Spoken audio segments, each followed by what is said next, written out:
Well, good evening, good people. Mark Holmes here, and as always, I want to say thank you all for watching, commenting, subscribing, and being part of the Joe Blue Sports Report. Without you guys, as well as you ladies, you know that this literally does not work. I hope everybody's having a great day. Um,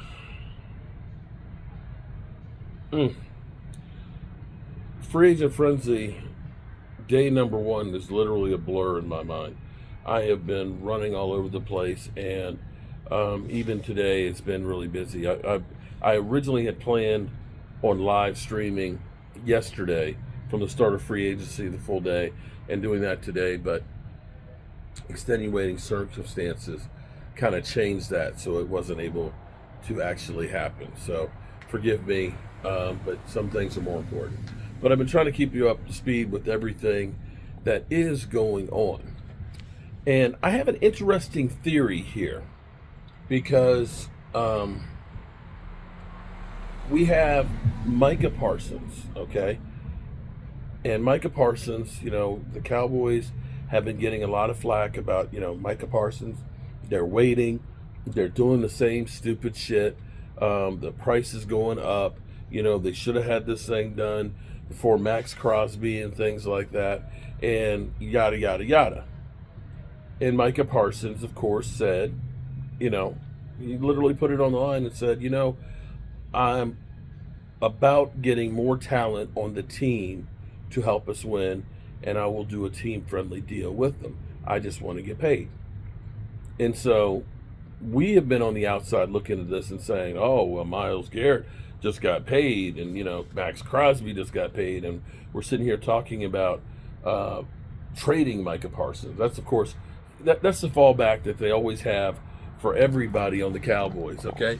If I had $1 for every time somebody said trade Dak, or the Cowboys aren't going to sign Dak Prescott and trade him even though he's had a no trade clause, I'd have a nice stack of ones. I could go to the club and make it rain. I could literally make it rain in the strip club, at the Peaches.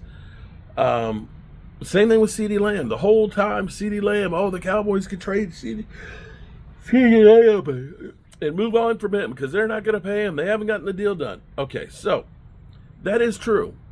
And we've gone through and we've said this is the new Dallas Cowboys, right? We said this is the new Dallas Cowboys, that they've done things differently. Stephen Jones, here's what I'm going to say. I'm going to say the same thing that I've always said about Stephen Jones. Stephen Jones, whether you like him or hate him, is never going to lie to you. He's never going to lie to you. What he will do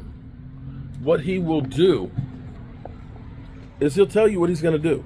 You may not like it. You may hate it. But he's going to tell you what he's going to do. Now, we could be like we were last year, sitting around waiting for the Cowboys to make their first move, and their first move was re-signing their long snapper. That's what they did, right? He said he was going to be selectively aggressive and that they were going to sign Micah Parsons. He said last year the priority was getting, taking care of their players. He believed in their own players, and Dak and CD were the priority. Regardless of what all the people said, oh man, they're not going to re-sign Dak. Dak Prescott, he's going to play out the last year of his deal and be a free agent. They're going to trade CeeDee Lamb. What did they do? They did exactly what Stephen Jones said. So Stephen Jones said, we're going to sign Micah, and we're going to be selectively aggressive in free agents. Meaning, we're going to be aggressive in getting some players, but we're going to be very, very selective in who we bring in.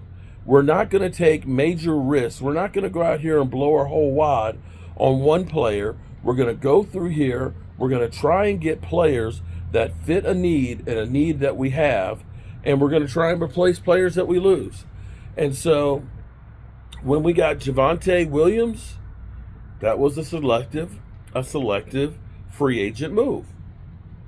And they looked at this because Rico Dowdle, they deem, as I said, I thought Rico was a little bit undervalued. Najee Harris, got a contract with, was it $4 million in incentives for rushing incentives, $3.5 million with $4 million incentives, and I think $1.5 million guaranteed, something like that. I can't. I have to look at it again, but the thought is, as Jane Slater put it out there, that Rico will be more than the Cowboys want to spend, and that they're going to address the running back situation in the draft. That might mean Genty. Now, in my mind, I kept saying that a running back who got 4.6 yards a carry last year behind our offensive line and only has 1,500 yards on his body, to me, would be valuable. But that's just me. So, thinking that a lot of teams will look at that and say, a back that got 4.6 yards a carry last year and doesn't have a lot of tires on the tread, doesn't have a lot of wear on the treads, might be a valuable guy to sign. And the Cowboys, as always, deem that running back position, they don't want to pay too much on it. And they'd rather go young. I hope they're rather going young instead of saying we're going to bring back Zeke. But I'll come back to Micah later. Let's finish dealing with, what, Leroy? No, Leroy. Screw you. No, you heard me. I said screw you. No, don't. Leroy, I had you out here yesterday when I was trying to do my video, and you acted a fool. Now he gonna bark like, hey, I want to be out there with you. No, he like a little, that's the closest thing I had to grandkids. That's the closest thing I got to grandkids. And he don't act right. He gonna sit here and bark to come out, then he's gonna bark to go back in. What the hell? At least the Cowboys, I'm not going to sit here and tell you, I'm not going to try and lie to you and tell you that we're ready to compete against, compete for a Super Bowl yet. I'm not going to be that guy right now. Do I like the players that they're going through? They're trying to put players in all the areas of needs. We got defensive tackle, edge rusher, swing offensive lineman, running back. We still need wide receiver. Maybe that's Cooper Kupp tomorrow. We need linebacker, and we probably need a cornerback and linebacker. Getting Kayvon Turpin in the fold, fantastic. He finally, he's no longer a restricted free agent where somebody could offer to him. They got him a $21 million deal, which is great news to get him locked down. And it's now been verified that our comp picks, 3 5s and a 6, are now confirmed. We all knew that's what was being projected, but now it's confirmed that they're there.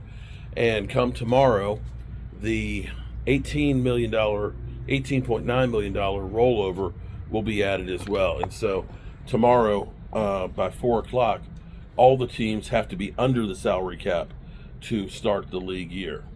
So tomorrow, it's Happy New Year. Now, I have to, I got to roll out of here in the morning, and I've got to go to IKEA. I got to go to IKEA and pick up some shit to put together for my daughter. And then I've got to be on the Dan Saleo show at 4 o'clock. So there's that. So there you have it. You're up to speed with everything that I know right now. And I have not had time to be able to just kick back and follow all the news the way I usually do. And I apologize for that. Because, as they always say, the show must go on. Appreciate y'all. Peace out.